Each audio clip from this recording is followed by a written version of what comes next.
Maswerteng hapon po mga ka-STL. Narito na po ang resulta ng STL Laguna para sa araw na to, second row, November 10, 2024.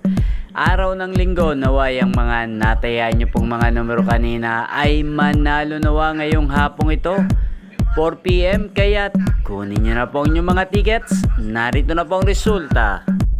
Para po sa STL Laguna, second draw result, 4 PM ang mga numerong nanalo.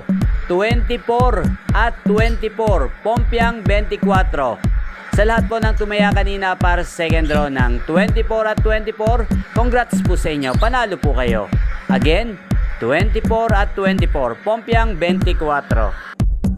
Yan, shoutout po natin ngayong hapong ito si Ate Baby ng Binyang Laguna. Shoutout po sa inyo Ate Baby. Naway isa po kayo sa swertihin ngayong araw nito sa STL Laguna. Yan, yung pong napanood ang resulta ng STL Laguna sa channel na to. Roderick Hernandez TV, maraming salamat po sa patuloy niyong panonood sa aking channel. Huwag pong kalimutang mag-subscribe. Thank you for watching. At magkita-kita po pala tayo mamayang alas 8 ng gabi. Dito lang sa channel na to, Roderick Hernandez TV.